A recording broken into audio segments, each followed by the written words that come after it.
Hi, I'm the Space Quest historian. Remember this travesty from some years back? It says I'm supposed to be able to throw myself off of this thing and land in the drink below. Obviously, that doesn't happen.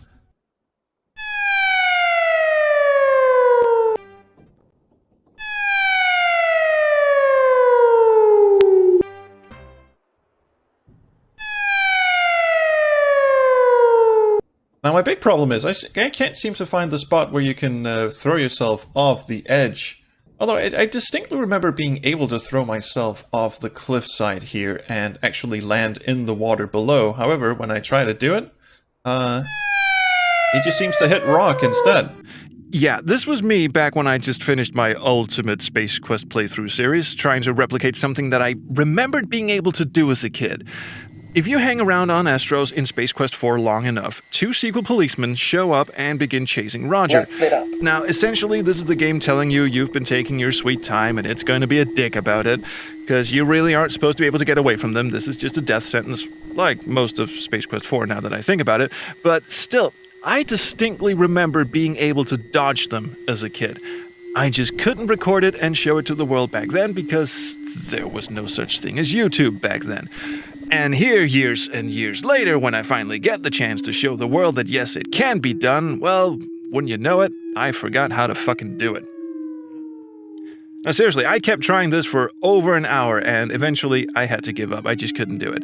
Now, that was about a couple of years ago or so, but I just couldn't leave it alone. It kept nagging at me. So recently, I held a little get-together with the lovely weirdos of the Space Quest Historian Discord, and we tried getting this thing to work once and for all, and by golly, we cracked it. I don't know how we cracked it or why it works, but we did it, and that's all that matters.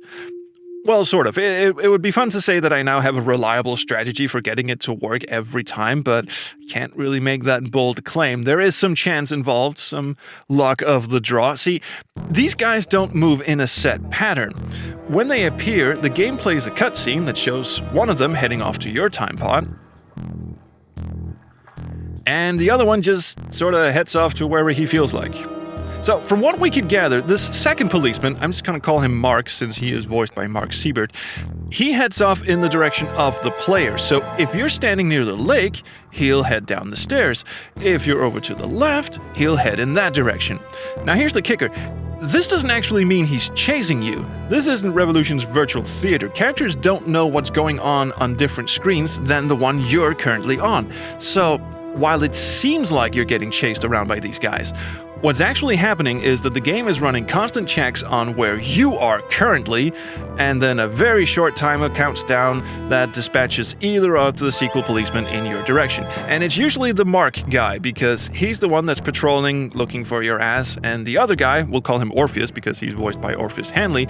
Orpheus is hovering around your time pod in case for some reason you went down here without triggering the pterodactyl shadow. Now, if you exit a screen and go into a new area, more often than not, the chase script will simply have one of the 2 policemen standing ready to shoot you. There are exceptions, though, because the game still wants you to think that these guys are chasing you. It'll take cheap shots, yes, and it'll sometimes seem like a policeman just teleported straight in front of you, even though he was supposed to be on a different screen. But this is actually because the game is checking up on a few things. It seems to be keeping track of not only where on the current screen you are, but also what screen you came from, and more importantly, what screen the policemen were last on. So to give the illusion of them actually chasing you, you can in effect bait them into following you. But as you can see here, the illusion kind of breaks when you're trying to get him to follow you into the next screen, and then accidentally come back and find him in exactly the same spot where you left him.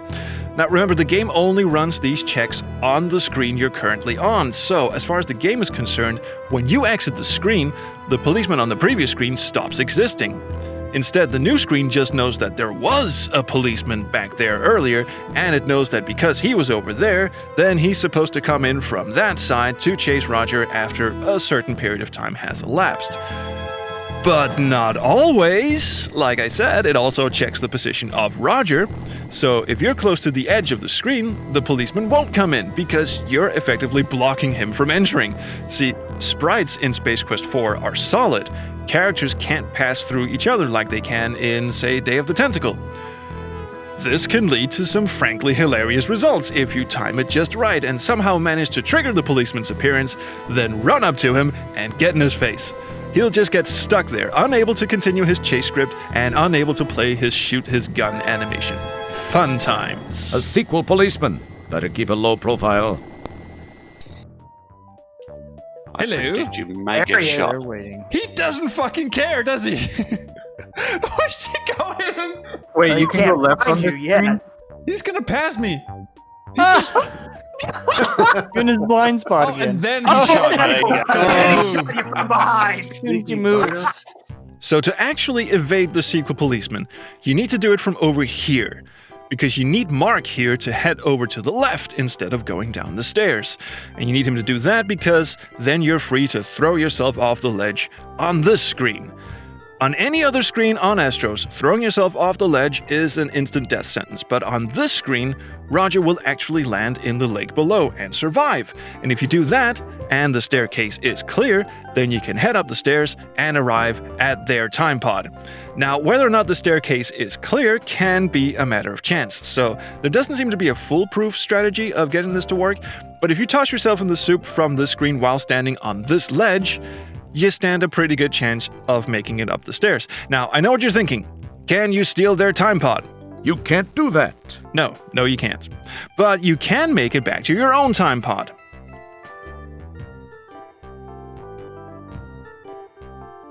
Or for that matter, down the stairs from here to get captured by the pterodactyl and actually, get on with the game. Oh, and fun little side note here, by the way. Remember how when you get to the nest, there's a secret policeman that falls from the sky and gets impaled on the branches?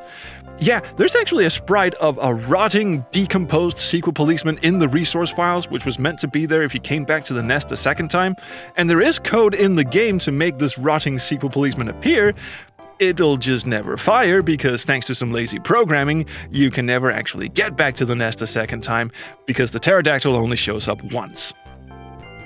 And we can only really speculate as to why, but our guess is it's because once you exit the nest, the latex babes show up and take you to their underground lair, and that whole mess of events with the leg shaving and the sea slug and the shopping mall kicks in, and that's the lazy part of the programming, because to make the latex babes appear in the first place, the game just checks if your previous screen was the nest. So rather than fix that, they just decided to only make the pterodactyl show up once. I know, what are you gonna do? Anyway, that's it for this jaunt. I'm really happy that we've once again figured out how to evade the secret police. I knew it was possible, I just couldn't remember how to do it. So big thanks to Sam Lawson on the SQH Discord for doing some code spelunking for this episode, and to the rest of the SQH Discord for joining me on the 1.5 hour trek it took to capture footage for this episode. Remember, this is not a foolproof strategy, and it serves absolutely no purpose whatsoever, but we had fun, didn't we? Well, at least I did, and it works in the disc version as well, so yay. So thanks for watching, and I'll see you around the Chrono Stream. Bye!